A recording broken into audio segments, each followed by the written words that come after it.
to you for truly being partners and citizens in the quest to build a nation bequeathing to our children. It is not news at all anymore that our country has been going through challenges, political and economic, but more importantly, economic challenges in recent times.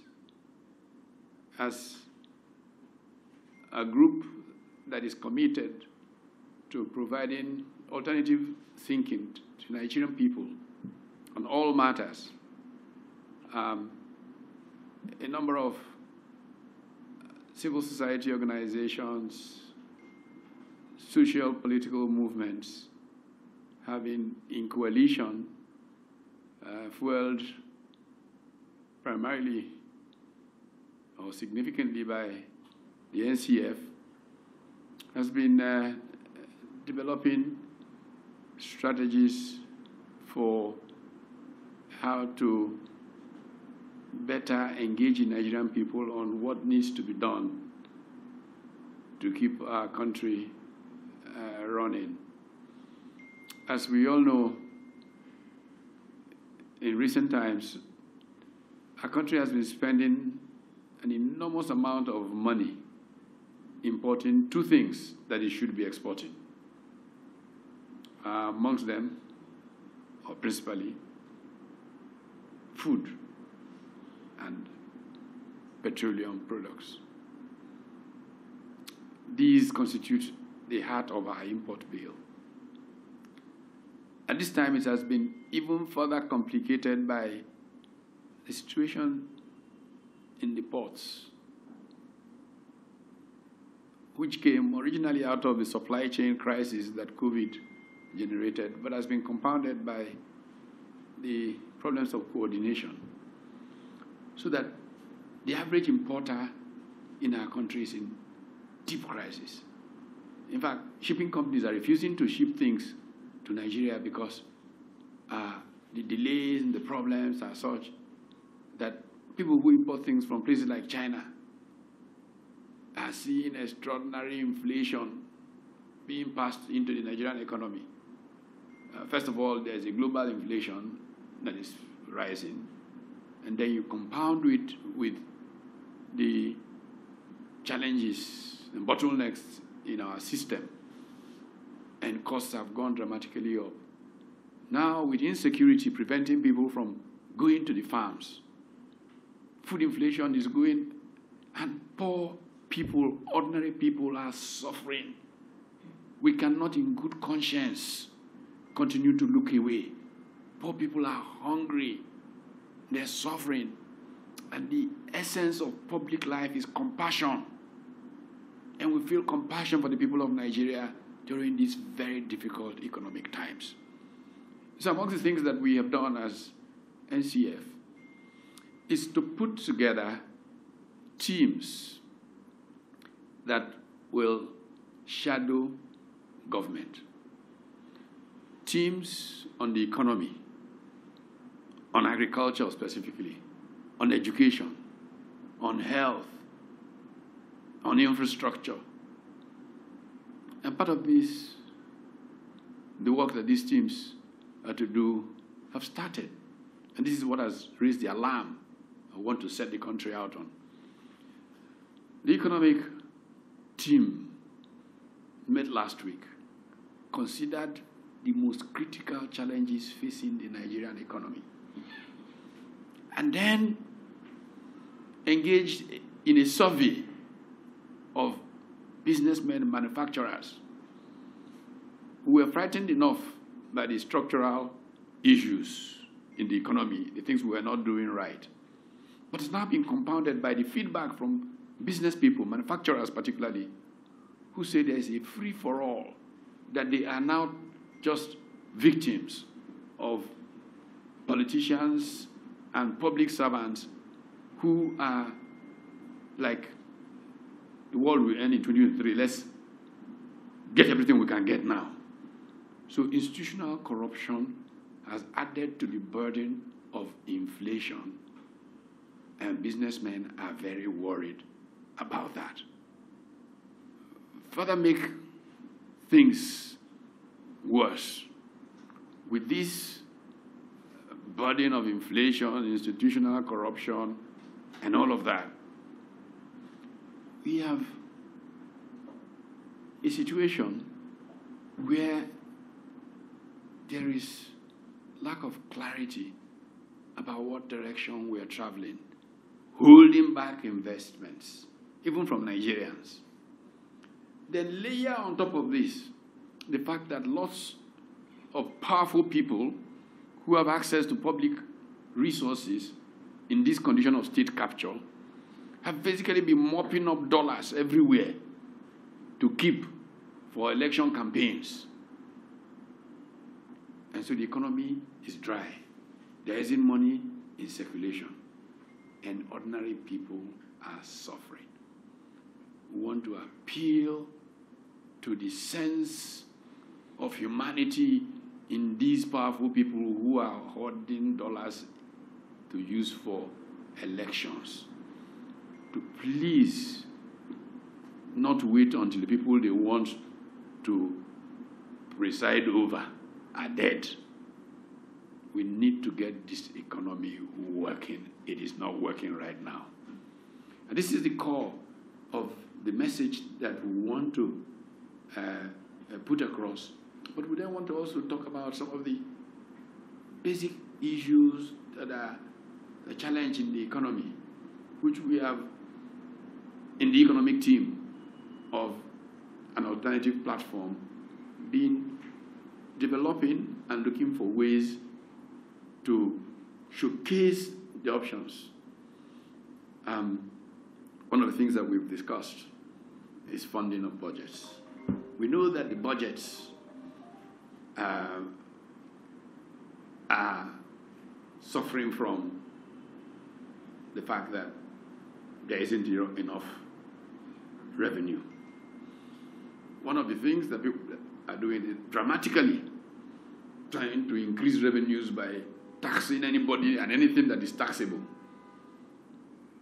Now, it's okay to have statistics that show that Nigerians don't pay as much taxes relative to maybe some others, but if you begin to collect more when people don't have enough to eat or to invest, you will lead to a spiral of a vicious cycle.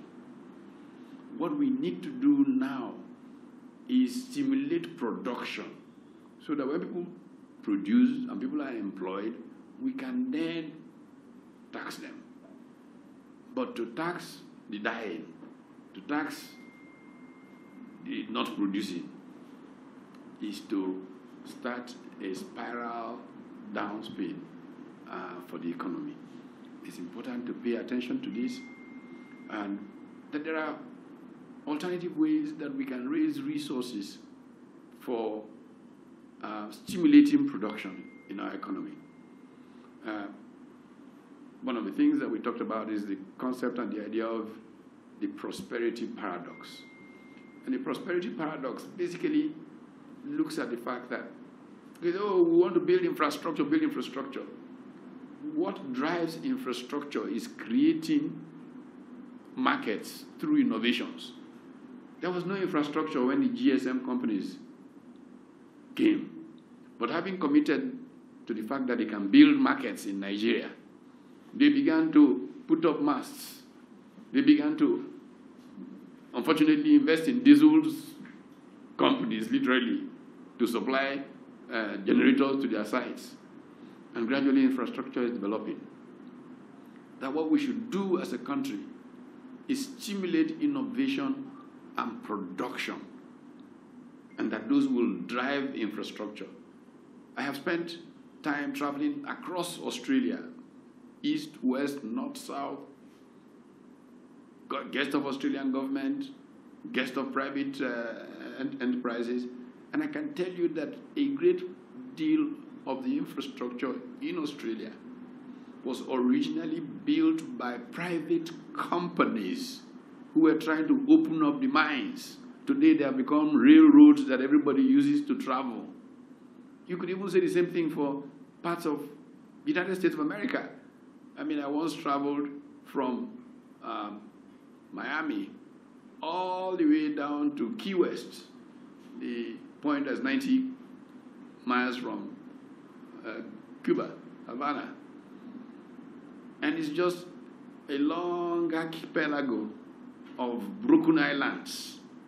And there are railroads that run all the way through. And all those railroads were built by private companies. That is how America was built. This business of taking public resources and wasting them in the name of infrastructure and borrowing is not for the good of this economy. Let markets establish the need for infrastructure and let private capital drive the production of that infrastructure, rather than inefficient government contracting that is negatively impacting what is required to stimulate the economy. Invest in the education that will make our people more productive and improve the quality of lives of people. Check insecurity so that people can go to the farms and can produce and we can make progress. I think I just want to leave that as a general statement, and I'll be very willing on behalf of the teams to respond to some of these issues, especially the team on the economy. Absolutely, absolutely.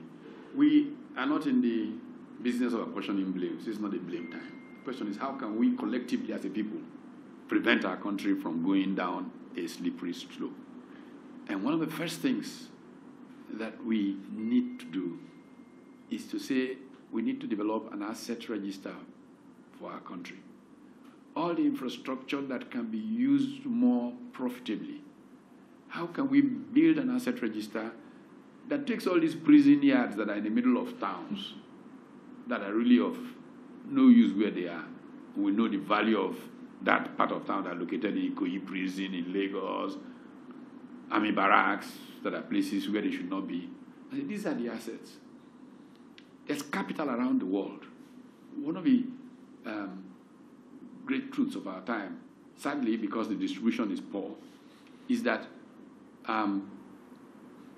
there has never been more capital available to humanity as there is today. Globalization ensured that there is a wash of capital in the world. Unfortunately for us, it has become concentrated in a few hands. In fact, 12 men in California own more capital than the entire continent of Africa. So how can we become attractive to that capital to come here? Technology is so important. We're in the fourth industrial revolution. The information age is such that with some capital flowing in here, the talents we have, our young people, our youth bulge can become a major demographic dividend. But we have to make ourselves an attractive bride for that capital. Unfortunately, we have allowed a wrong narrative on our country to go out, making people afraid of our country as a destination for investment. We must begin to communicate to the world that Nigeria is a country compassionate about its people, that cares for its people, that wants to manage the challenges that we have. Look, there's more crime in Johannesburg than there is anywhere that I can think of in Nigeria. But capital still goes there. We've allowed the narrative on our country because people are not doing what they should do. You come to the airport, you come to the port, it looks so one bad story goes out. But the truth of the matter is that Nigeria is good for investment. Nigeria has the talent of young people that, capital should be chasing after and coming here to make them produce value here in Nigeria for use everywhere in the world. And we must, tell that story. The narrative of Nigeria needs to change. And the capital can come here to create the jobs, to lift the quality, but we have to have the right development strategy. Right now, we don't. The development strategy Nigeria needs should be based on what structural economists will call latent comparative advantage driving value chains. What does this mean? It means that if we look at our endowments, what do we know how to do? What did God give us? And you go to Benue, middle Nigeria, and it's sesame seeds. That is all over the place, growing in the wild, and people are using it to make soup. You go to Sokoto, and there's gum arabic that is there in the abundance. There is dates and stuff like that. And we say, okay, we cannot solve the problem of power overnight because it's a major constraint for production in Nigeria. Let us create a concentration in Sokoto, a cluster, an enclave, whatever you want to call it. Within this area, power is 24/7. They will never shake. Water is there all the time. All the basic infrastructure. It is a good road straight from there to the airport or whatever to evacuate what is produced.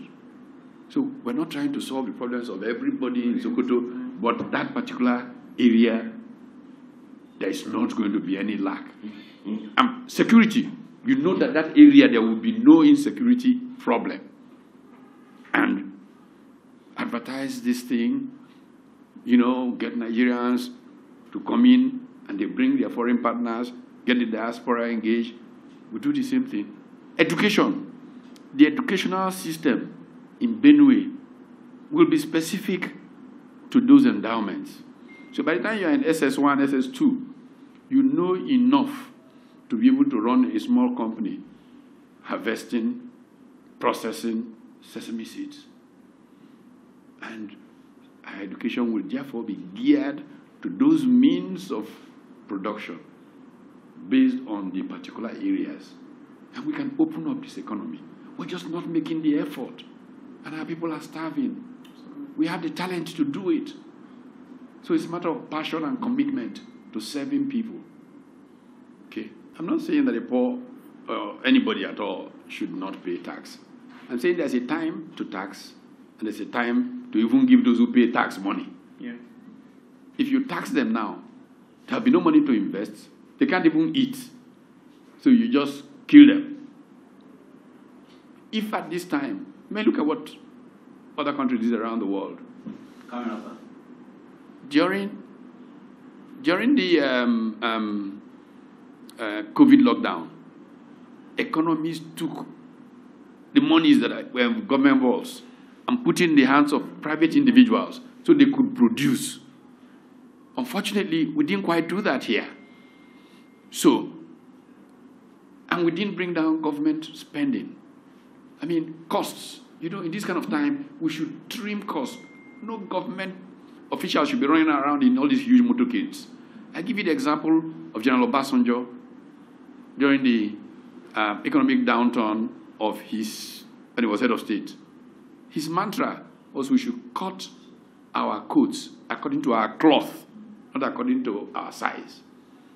As head of state, his official car was Peugeot 504. And nobody in government drove anything bigger than that.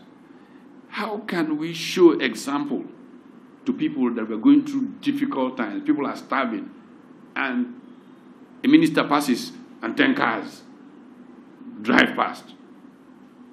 So we have not shown that we have concern.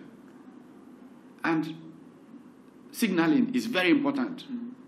We're not signal that this country is in an economic downturn and needs to do something dramatic to change that. This is the most important thing. For people to realize that you care about them, that this, and then that signaling will get activities going. We're not signaling. It's just laissez-faire. Everybody's just doing as they like. And as I said, the survey we carried out of the private sector, we met several chief executives, foreigners, Nigerians, they said to us that, in fact, they are fair game right now from public officials. And that should not be. It's providing an additional disincentive. Things are hard enough. They will just say, look, what's all this about? Let's go. So we want to beg them. We're appealing to them as our brothers may be in positions of authority, but the country belongs to all of us. And I'm sure it's not their intention for us to die. But maybe they're not aware that they are not providing the right signals is doing damage to this economy. I think that recognizing that security is everybody's task, not just that of some potentates in Abuja, should encourage not just community policing in terms of formal political meetings, but communities to organize their security, empower where possible those levels of government from local government down to be more directly involved in security. They know the problems in the environment, they know the criminals, they know those who live in the community, and they can, these local vigilantes are sometimes much more effective than even the national police force. So let us facilitate the principle of subsidiarity, of pushing authority for even security down to the levels closest to the people, the community themselves, the village. Let them plan their security, let them get support, almost consultancy from wherever. But people should take it, as their personal business to stop the insecurity. Not to wait for IG to say this or say that. They said IG said that, Malami said that. That's not, we're not going to get it right that way. That there is a fracture in the decision-making process in Nigeria. We know that leadership is severely challenged. And that's what we're saying. I'm saying, can you do something, because there is consequence for all of this? And the Nigerian people will hold, and I'm not joking about it, will hold people in authority today accountable. And history will hold them accountable for the state of Nigeria, which is a state of insecurity that could have been managed if we were just intelligent in leading. The evidence was there 15 years ago, 20 years ago, that would be where we are today. But leadership did not do the right thing. And we are there today, and they still are treating it like it's a catechism matter. Because we have got a serious national crisis. Well, it's okay. We are citizens. We have a right and a duty to attack government. I keep saying, a country where people are afraid of government is a country in trouble. Government should be afraid of the people, not the people afraid of government. That's democracy. Thank you. Thank you.